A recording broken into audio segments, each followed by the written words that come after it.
तो गाइस अभी हाल ही में मैंने स्त्री मूवी की रियल स्टोरी को एक्सप्लेन किया है। आखिर स्त्री मूवी की रियल चुड़ैल की कहानी क्या है, अगर आप भी जानना चाहते हैं तो नीचे डिस्क्रिप्शन बॉक्स में उस वीडियो का लिंक दिया हुआ है, जाकर आप उस वीडियो को देख लेना। और प्लीज़ मेरे दूसरे चैनल घोस्ट माइंड को सब्सक्राइब ज़रूर कर लेना। फियर फाइल्स में आज देखिए दो मोही डायनों की कहानी। जी हाँ, दो मोही डायन है जो कि हार के जरिए लोगों का शिकार करती हैं। आखिर कौन है ये दो मोही डायन है और उस हार से इनका क्या कनेक्शन है, ये सब जानने के लिए देखते रहिए फियर फाइल्स, डर की सच्ची तस्वीरों का एक और रोंगटे खड़े कर देने वाला बहुत ही अनोखा सा एपिसोड।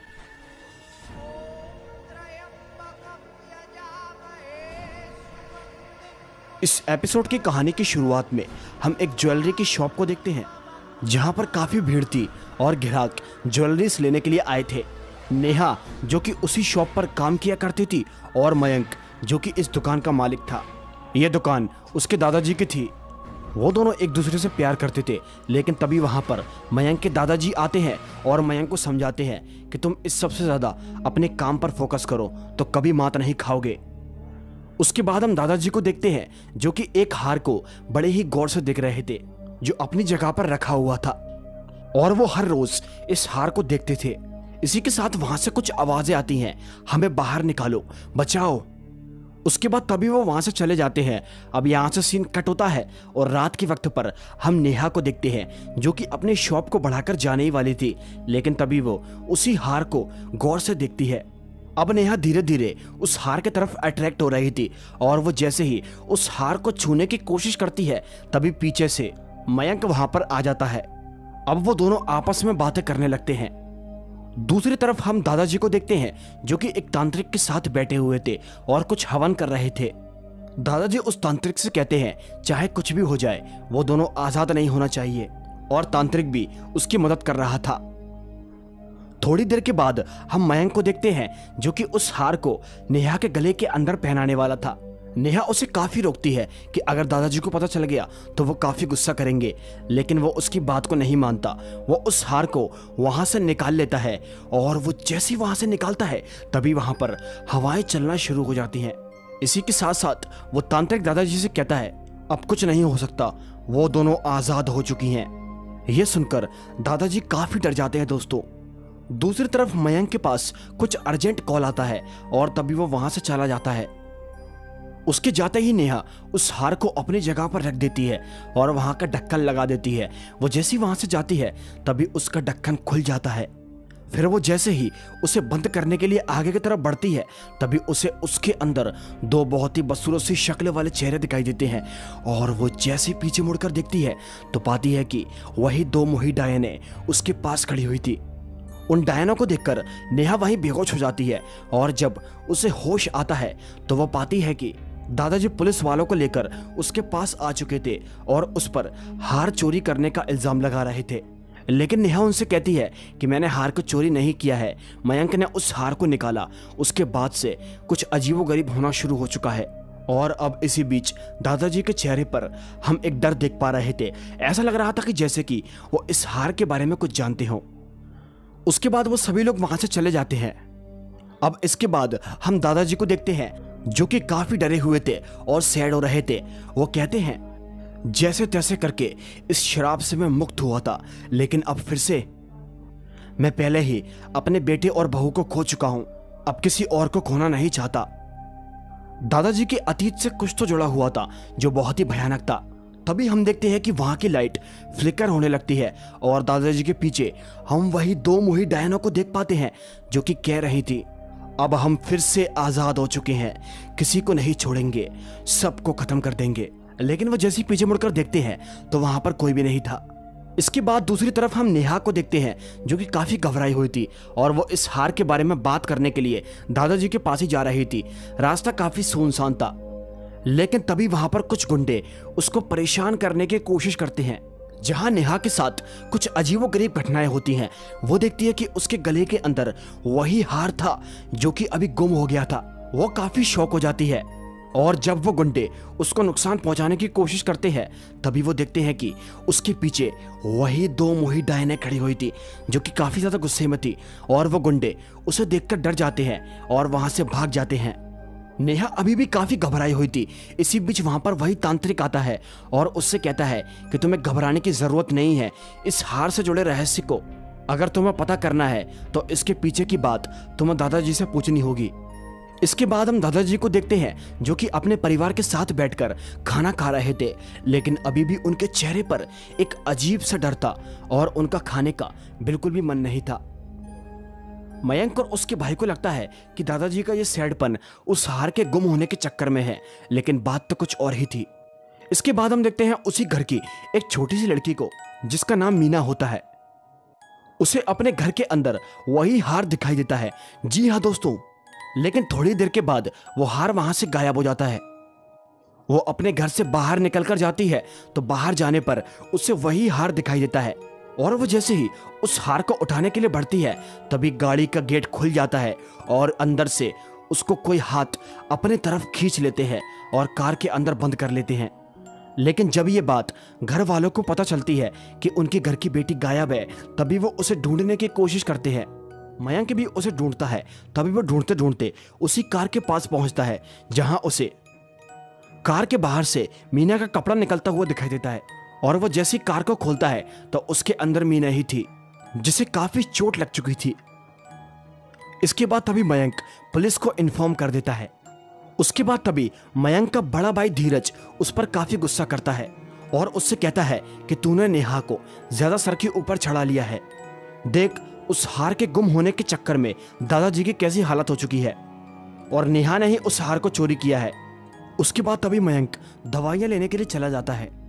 अब यहाँ पर धीरज अकेला था। थोड़ी देर के बाद नेहा उसके पास आती है जो कि काफी ज्यादा घबराई हुई थी। वो उससे कहती है कि मुझे दादाजी से मिलना है, लेकिन धीरज अभी भी बिना कुछ सोचे समझे उस पर ही इल्जाम लगा रहा था। नेहा बोलती है कि मैंने उस हार को नहीं चुराया और अगले ही पल हम उसके गले के अंदर उस हार को साफ साफ देख पा रहे थे। उस हार को उसके गले में देखकर धीरज को उस पर पूरी तरीके से यकीन हो चुका था और तभी वहां पर पुलिस वाले भी आ जाते हैं और तभी धीरज पुलिस वालों से नेहा को अरेस्ट करवा देता है। वो पुलिस वाले उसे जेल में बंद कर देते हैं और तभी एक पुलिस वाला उससे पूछता है कि आखिर तुम्हारी क्या मजबूरी थी उस हार को चुराने की। लेकिन नेहा लगातार मना करे जा रही थी कि मैंने उस हार को नहीं चुराया। थोड़ी देर के बाद वो देखती है उसके गले से वो हार गायब हो चुका था, यानी कि कुछ गलत होने जा रहा था। वो पुलिस वाला उसके साथ बदतमीजी करने की कोशिश करता है, लेकिन तभी थोड़ी देर के बाद वो देखता है कि अगले ही पल उसके सामने वही दो मुही डायने खड़ी हुई थी जो कि उस पुलिस वाले को बड़े ही बेरहमी से जान से खत्म कर देती हैं। उस पुलिस वाले के मरते ही नेहा वहां से फौरन ही भागती है दादाजी से मिलने के लिए।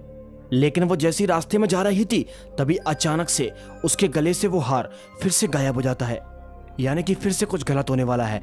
यानी कि जब जब वो हार उसके गले से गायब होता था तब तब कुछ बहुत ही गलत होता था। उसके बाद तभी हम देखते हैं सुनीता को जो कि पानी लेने के लिए किचन के अंदर जाती है, लेकिन तभी वहां पर उसे वही हार दिखता है। वो जैसी उस हार को उठाना चाहती है तभी वो देखती है वहां पर कोई था जो कि उसको ऐसा करने से रोक रहा था। वो हार वहां से गायब हो चुका था। तभी कोई उसको नुकसान पहुंचाने की कोशिश करता है और ये कोई और नहीं, वही दो मोही डायने थी। वो दो मोही डायने उसको भी बड़ी ही बेरहमी से मार देती हैं।